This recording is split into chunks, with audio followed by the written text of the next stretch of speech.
আসসালামু আলাইকুম সবাইকে, শুভ সকাল। আশা করি সবাই ভালো আছেন। আমরাও আল্লাহর অশেষ রহমতে আলহামদুলিল্লাহ ভালো আছি। আর আজকের এই দিনের ব্লগটা রবিবার দিনের একটা ব্লগ। তো আমি তো রবিবার দিন সকালবেলা শ্বশুরবাড়িতেই ছিলাম। আর আজকেই মূলত আমরা দুপুরবেলা ঢাকায় চলে আসব।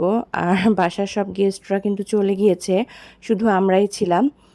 তো দুপুরবেলা আর কি 4টার দিকে আমাদের বাস ছিল। আমরা দুপুরে লাঞ্চ শেষ করে তো রওনা হয়ে গিয়েছি। আর আমার শ্বশুরবাড়িটা বাস স্ট্যান্ড থেকে খুব বেশি একটা দূরে না, কাছাকাছি। তো আমরা সেজন্য একটা অটো নিয়ে নিয়েছিলাম। তবুও আর কি 15-20 মিনিটের মতন লাগে রাস্তা ফাঁকা থাকলে।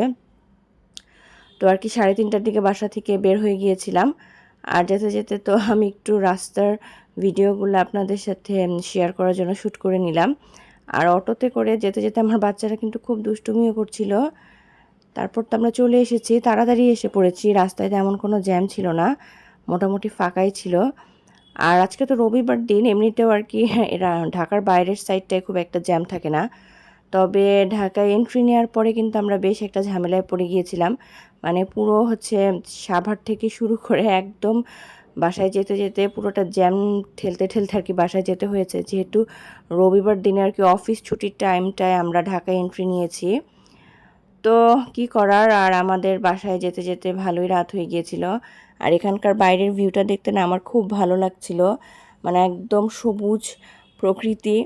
তো আর কি বাস বা লং জার্নিতে না এই ধরনের আর কি ভিউগুলো দেখতে খুবই ভালো লাগে।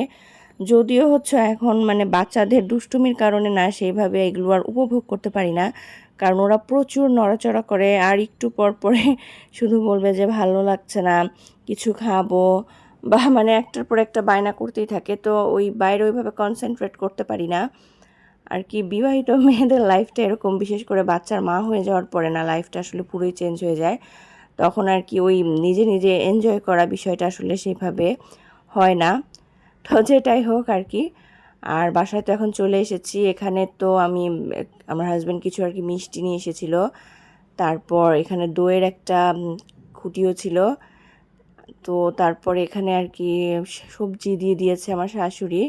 এখানে শুধু আমার সবজি দিয়ে দিয়েছে সেটা না, আমার সাথে আমার ননাসের জন্য সবজি পাঠিয়ে দিয়েছিল। তো সেগুলো আর কি পরদিন আমার হাজব্যান্ড সকালে উঠে আমার আপুর বাসায় দিয়ে এসেছে। তারপর এখানে আমি একটু ইনডোরের গাছগুলোকে আজকে একটু ধুয়ে মুছে ক্লিন করে নিব, কারণ কতদিন ধরে তো বাসা একটু বন্ধ ছিল, তো গাছগুলো বেশ ধুলো হয়ে গিয়েছে। তো আর কি সেগুলোই একটু ক্লিন করে নিচ্ছিলাম। আর বাসা তো এত নোংরা নোংরা হয়ে গিয়েছিল এই কয়দিনে, খুব খারাপ লাগছিল। তারপর আমার ইনডোরের গাছগুলোকেও রোদে দিয়ে দিয়েছি। আর গাছের পাতাগুলো এসে একদম মরো মরো অবস্থায় ছিল, তো আমি তো রাত্রিবেলাতেই তাড়াতাড়ি করে পানি দিয়েছি, ঘুম থেকে উঠে আবার পানি দিয়ে দিয়েছি। কোথাও গেলে না এই গাছের টেনশনে আসলে আমার কোনো জায়গায় গিয়ে আমি একদমই এনজয় করতে পারি না। আমার কাছে খুবই খারাপ লাগে, গাছের টেনশনটা খুব বেশি হয়।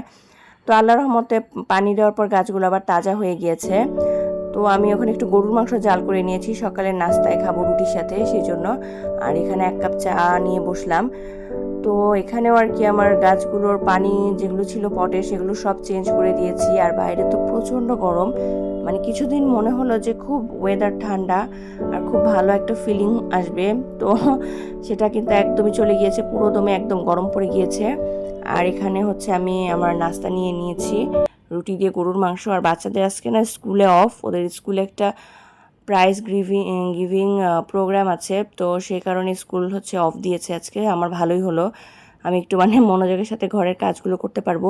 নয়তো স্কুলে দৌড়োদৌড়ি করলে না একদম কাজ হয় না। তো আমি তো আমার সব রুমেরই বেডশিটগুলো চেঞ্জ করে নিয়েছি।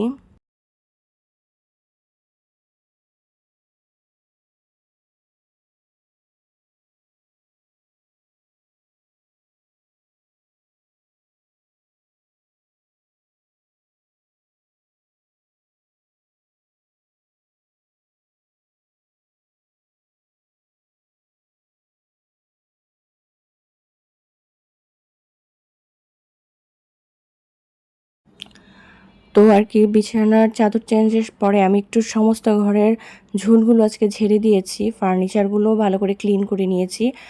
আর এখানে তো কিছু সবজি কেটে নিয়েছিলাম, সেগুলি আজকে আর কি রান্না করব, পাঁচমিশালি সবজি। আসার পর আর কি ফ্রিজে বেশ কিছু সবজি রয়ে গিয়েছিল, তো তো সেগুলো তো বেশি দিন থাকলে নষ্ট হয়ে যাবে, তাই আমি তাড়াতাড়ি করে ওগুলো কেটে আর কি আজকে আমি সবজিটা রান্না করে নিলাম। আর এখন তো শীতকাল, অনেক রকমের সবজি পাওয়া যায়, খেতে কিন্তু ভালোই লাগে। সবজি না হলে আবার আমার চলেই না একদম। আমার বাচ্চাদেরকে খাওয়াতে না খুব সুবিধা হয় ডাল সবজি এগুলো থাকলে। আর এখানে একটু পাবদা মাছ রান্না করে নিয়েছিলাম ধুন্দুল দিয়ে। এই ধুন্দুলটা তো আর কি গতকাল আমার শাশুড়ি একটু দিয়ে দিয়েছিল। তো সবজিগুলো তাড়াতাড়ি শেষ করে ফেলবো, নয়তো বা দেখা যাবে নষ্ট হয়ে গিয়েছে। তারপরে তো অন্যান্য ক্লিনিং শেষে আমি আর কি আজকে আমার টেবিলের ম্যাটটাও চেঞ্জ করে দিব। আর কি কোথাও গেলে না এই জন্যই একটা প্যারা যে আসার পরে ঘরের কাজ এত পরিমাণে বেড়ে যায়, পুরো ঘরটা আর কি একদম নোংরা হয়ে থাকে। তার উপর সব কিছু চেঞ্জ করতে হয়, বেডশিট, টেবিল ম্যাট, তো এগুলো একটা এক্সট্রা কাজ হয়ে যায় আর কি। সে কারণে না মাঝে মাঝে মনে হয় যে বাসাতেই ভালো আছি, কোথাও যেতে ইচ্ছে করে না।